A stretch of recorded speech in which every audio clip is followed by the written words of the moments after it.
got a call from a fucking barber saying, "Oh yeah, by the way, we've got a power cut." Thank fuck I wasn't there. Didn't book early and it cut off halfway through. Quick saves.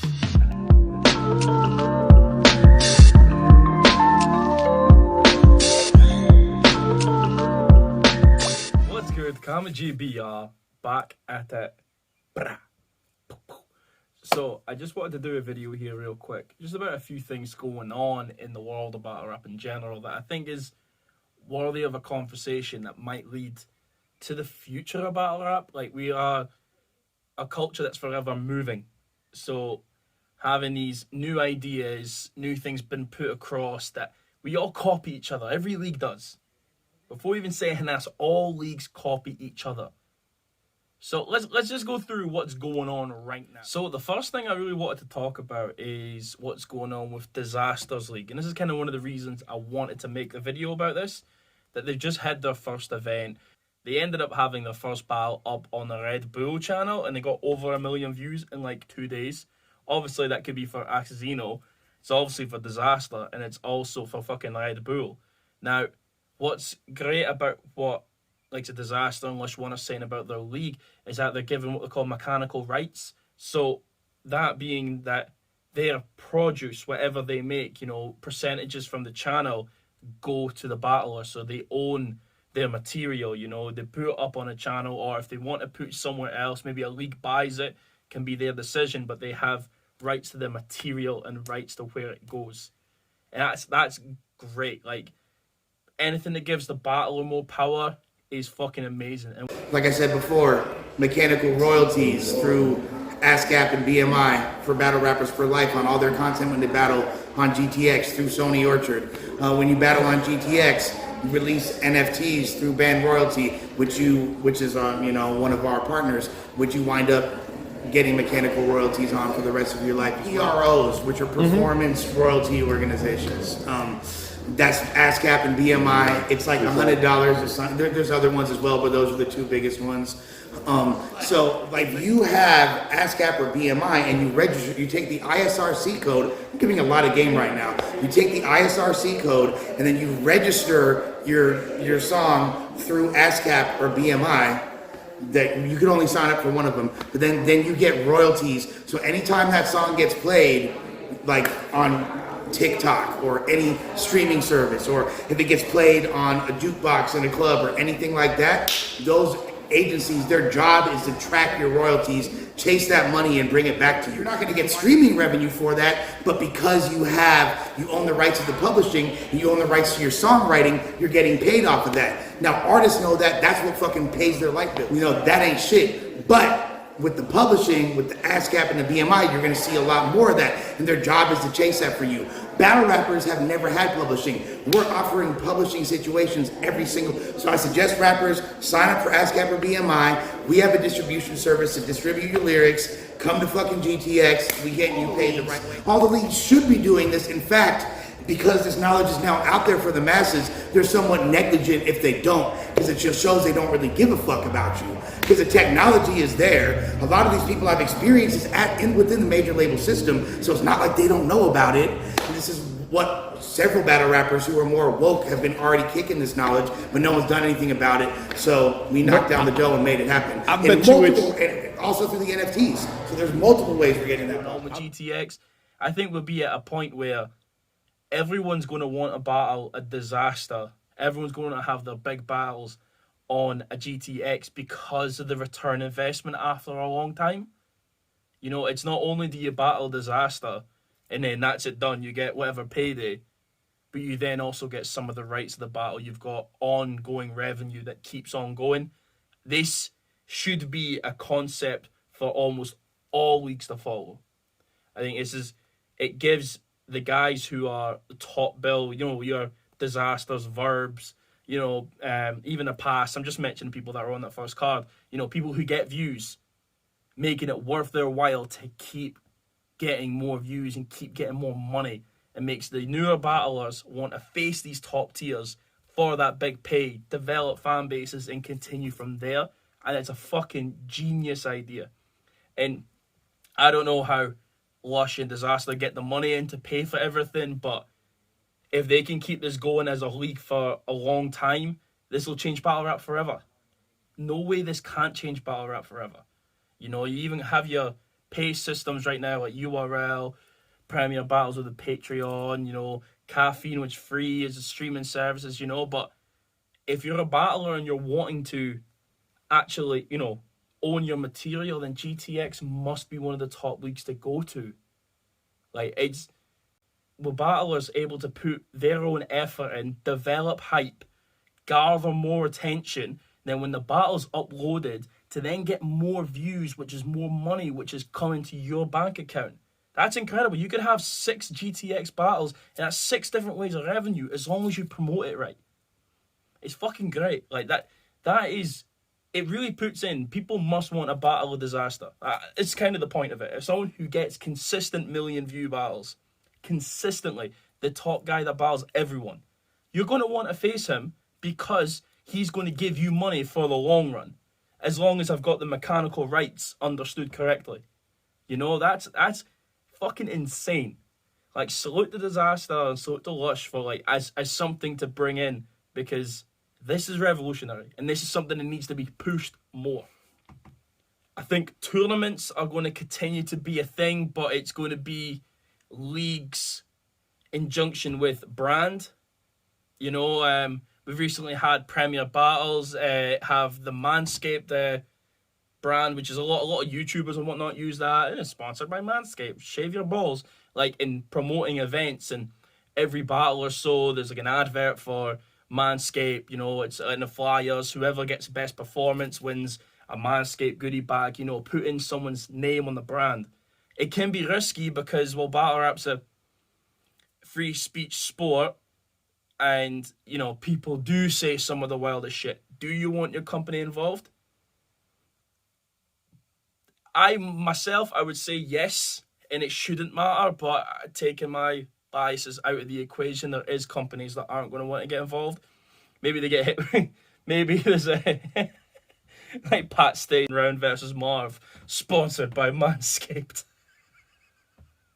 You don't want that shit. But in promoting and pushing what is positive battle rap or whatever, you know, like putting a brand to a name, I could see this going on for a lot of leagues. We've had, even with Caffeine and URL, the streaming service, and then having Twitch with Monster and King of the Dot, you know, it's bringing in more money. And, you know, I could see brands being put across, the King of the Dot, G Fuel, you know, we're in the marketing era of battle rap now. You know, we've had the beginnings, we've had what's happened after Summer Madness 2, you know, the pay me ones. Then we've got into the streaming side of things. Now we're in the marketing. This will be a new era in battle rap. Like, we've had people, I don't mean to hype Disaster as much, people like Disaster then saying, I will reach out to a company, I will wear your t-shirt, you pay me, I get you 600,000 views, and they put a link underneath for your t-shirt, or I will put a comment, pinned comment, this brand here. You know, that's the shit that we're going to be doing next. And going to be people about their business. You know, they'll go earn a certain amount from URL, earn a certain amount from King of the Dot, earn, you know, Premiere, you know, Knowledge Chat, you know, Don't Flop. They're going to earn money, but it's about what they do afterwards.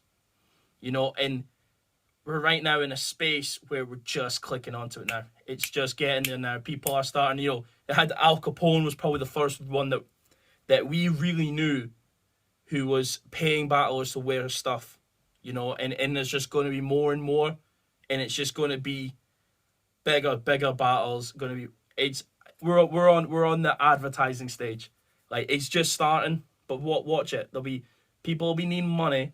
They'll reach out to brands, sell their league as a product, and say, here, we provide this amount of views, we run this amount of events, with this amount of money, we can do more and put your name on it.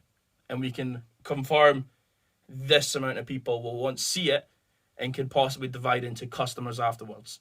You know, this is where we're going to go. You know, and I don't know how I feel about it. I feel that having this sort of situation would end up causing kind of like establishment battle rap. I feel like we're at that point anyway. When I say establishment battle rap, I mean like what we know, whether it was Smack, Organic, people like that who are running the show, and then we're questioning it, is the people behind them. Is it the Caffeine who's providing the money? Is it Twitch now, who's partnership? Are they providing the money?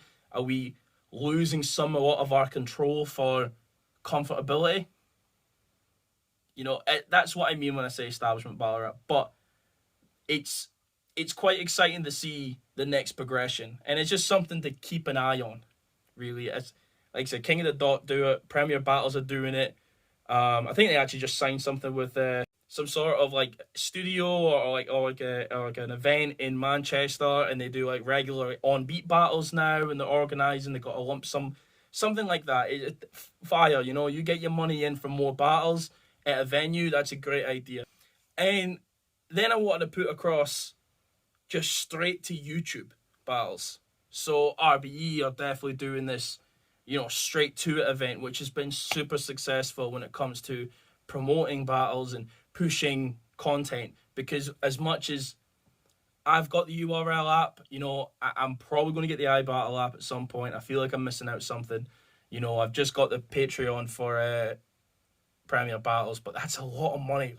And then having RBE, who are just free battle, big battles. And I don't know if they're getting the money off the YouTube or whatnot, or if there's an agreement they have there that it just comes straight to it, monetized, earn the money, where there's tickets, like the classic way. I don't know if we've had another discussion with it, but for the hype that's around the RBE cards, it's crazy. Even the Midnight Madness, crazy. These YouTube uploads is still important. Yeah, we've got the Twitches and the Caffeines that we see there and then, but having that, surprise talk in the forums, this is what happened, straight to YouTube is still powerful. And it'll never not be powerful. Never not be. And I'm hoping that they have a way of earning their money, whether it is just regular ads or, putting something on the battles. They could be taken from other leagues, but this straight to it YouTube stuff is really powerful. So power to RBE as well. So to finish things off on this video here, if I'm to make a prediction on what's going to happen in the world of battle rap, I feel that it's going to be mainly 3 or 4 things. 1, they're going to continue to have brands in battle rap to pay for events and pay for battle rappers. It's been a thing that's going on for a little while, but that'll be a lot more public. We'll then continue to have tournaments that could be funded by these brands specifically as a promotional tool, or just to develop a lot of battles. I mean, King of the Dot paid $100,000, probably plus they ran some for about 30-40 battles, which I'm not sure what YouTube provides or how much that is worth afterwards, but I mean, that's a lot of content for the price that they paid. Respectfully, I don't know what they're going to do with Caffeine. I don't know how long Caffeine's going to last. I mean, apparently there was 1.7 million viewers on Kings versus Queens, which, if that is true, fucking incredible, and how it should be all of these events. It's because it is URL, it is free, you can see it, but if it doesn't keep up with that, they were a shrinking company with viewership. It was going down across. It could be that they jump ship at some point, I don't know. And then I also believe that GTX, as long as the business stays true and stays right to mechanical rights, I think they'll be one of the most powerful leagues in battle rap, period. This is the sort of thing I'd want to see a Big K versus Avon. It's perfect. If it's not URL's competitor, quote unquote, and you actually get ongoing wealth after the battle. I think it's such a genius way of putting it through. But yeah, I just wanted a brief talk about what possibly could happen in the future of battle rap. Oh, and the Patreon as well. I think the Patreon is good for Premier Battle side is good, but I believe they take quite a big percentage off. I know that they tried to do their own system and just felt that Patreon was easier because it accessed more people. Maybe you make a membership on YouTube or something that might help. I don't know. I'm not a big fan of Patreon myself, but I have got it because I needed to see these absolute battles because they seemed really good, and heard a lot of good things about it. But yeah, that is the video here. Salute to you guys. Cammygbr back at it. Just a general quick chat. Oh yeah, and shout out Bat on the Roof podcast. I was supposed to be on, but then I had to cancel it. You know, priority comes up, and I have to fucking pay a stupid amount to get a fucking train and stay the night somewhere. It's a lot of fucking farce, and priorities had to happen. I will be on that at some point. Salute to the guys. Crapo. Did I just say crapo? I went to say Chris, I said cat. Oh no. Salute to the boys.